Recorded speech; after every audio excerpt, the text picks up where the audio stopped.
That is with Shohei Ohtani. He had a little left shoulder subluxation, but everything. So we're going to get some tests at some point tonight, tomorrow, and then we'll know more in the next couple of days. But the strength was great. The range of motion good. So we're encouraged. But obviously, I can't speculate because we don't get the scans yet. So once we get the scans, we'll know more. But again, with the strength and range of motion good, that's certainly a positive. Good. Fabian on your right, Dave. Those tests, I'm sure, will happen tomorrow. Tomorrow, probably, yeah. And then what sort of exactly happened to sort of cause the injury? I don't know. I think it was, obviously, I think he slides on his left knee, right foot forward. That's my assumption. And then he probably, as he put his hand down, it probably subluxed out. That's probably what it was. And is that pretty much what you said right away when you guys went out there for him? Yeah. I know you've gone through a lot of injuries this year.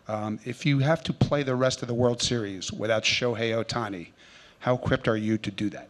I'm not there, Jason. I'm expecting to be there. So yeah, I think looking at this replay, a shoulder joint dislocation or subluxation would certainly be a possibility given the injury mechanism. As Ohtani is sliding into second, he puts that left arm down to help brace his fall. The problem is he puts an excessive amount of force down through that arm, and so there's going to be this ground reaction force where his weight coming down, equal and opposite forces, if you remember your physics from high school, that's going to push back up into the arm, and that energy is going to be translated all the way up, ultimately into his shoulder joint. So then as he continues to slide through, this position right here is really the key position that is going to potentially lead to a shoulder joint dislocation or subluxation. In this position, Ohtani's left arm is a little bit back behind him, right? So it's extended kind of back off in this direction as he's putting load on it from the ground, pushing back up. What this is going to do is it's going to put a force up at the glenohumeral joint of the shoulder that's going to make his shoulder want to push forward anterior relative to the socket. We see this in positions when athletes, football players go down and they put that arm out and it gets caught up behind them, or they get torqued in that back awkward position. Fernando Tatis Jr., when he swung in the bat follow through, called that shoulder to shift.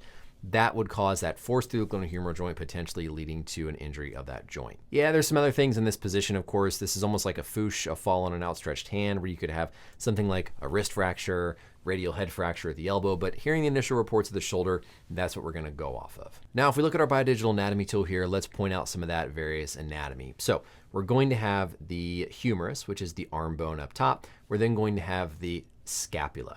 The glenohumeral joint is right up here where that scapula and the humeral head meet. So it's very flat. The scapula is a very flat joint where the glenoid is located. Think of it like a golf tee with a golf ball for the humeral head.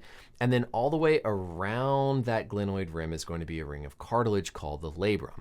Whenever you're in this position, that humeral head wants to shear forward relative to the underlying scapula, the glenoid. That's going to almost always cause tearing in the labrum, bone bruising, and something called a Bankard deformity or a Hill-Sachs, where you get a depression, little